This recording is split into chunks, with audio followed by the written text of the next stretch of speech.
accommodation process for students so that you as a faculty member will know what your students have gone through to create the accommodation plan that you're given. The first step is that they're required to notify the university by registering with Disability Services. And this goes back to that requirement that we are not allowed to ask a student if they have a disability. The second step is to provide documentation if needed. This is usually something from their healthcare provider, therapist, counselor, whoever is working with them to manage the impact of their disability on their life. Then, for the next step, that documentation is reviewed and conversation is had with the student. And through that conversation and documentation review, an accommodation plan is developed. This is what the legal requirement for an interactive process. This is how that happens. From that interactive process, which is really a conversation about the student's educational history, we talk about what worked for them, what is more challenging for them, what their history is with accommodations, and lots of other things in that conversation. At the end of that conversation, a letter of accommodation is requested by the student, which is then emailed to the student and the student's professors. This step is done each term. So steps 1 through 3 are done one time when the student initially registers for accommodations, and then step 4 is repeated each term when new classes and professors are assigned. While we're talking about the process for students, let's have a little more conversation about some common diagnoses that we see in adult and online education. Probably one of the most common is traumatic brain injury and concussion. This is commonly seen in veteran students, but also in the general population.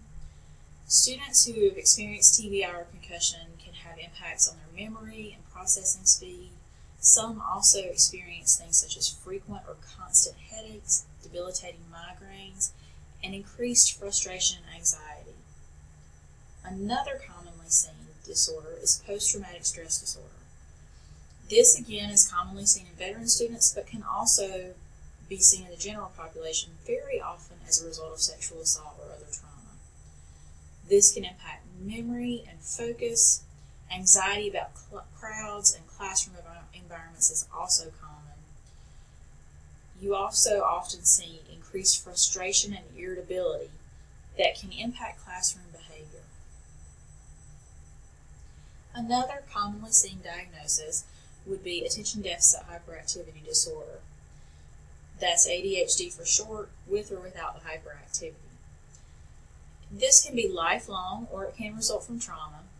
And while people with ADHD often learn coping strategies as they grow up and symptoms may change with age, this disorder is not limited to childhood as was often once thought. It very often is more apparent in academic settings than in the workplace. Students may struggle with organization, focus on class lectures, or may have difficulty sitting still for long time periods. In the workplace and in other life settings, we're able to make accommodations for ourselves, and so these concerns are not as apparent as they are in the more structured academic setting. Another commonly seen diagnosis is a learning disability, and those, you'll see those called everything from LD, dyslexia, dysgraphia, dyscalculia, whatever. There's lots of terms that can fall under the category of learning disability. To be diagnosed with a learning disability, a student must display a unique pattern of academic deficits that would not be expected based on their IQ. A learning disability is typically diagnosed in childhood, and they occur often in a specific area, such as reading, writing, or math. Learning a second language can be particularly challenging when you have a language-based learning disability. Another category of diagnosis that is increasing is major mental health impairments. This can include depression, generalized anxiety disorder, bipolar disorder, personality disorders. Lots of different diagnoses fall under this category. These are commonly seen in all populations, but are often comorbid with other diagnoses seen in veteran or aging populations. Students may struggle with focus, organization, class attendance, frustration, and motivation. These diagnoses can be well managed, but students may also experience episodic increases of symptoms that may require additional accommodations. These increases in symptoms can occur without warning or expectation, So these are often the students that you will see requesting accommodations in the middle of a term. So how will you be notified if a student in your course has an accommodation plan? It's a pretty simple process. The first step starts with the student who is going to request a letter of accommodation from Disability Services each term. This letter of accommodation is then emailed to the student and to the student's professors, and then faculty can reply all to the email to confirm receipt.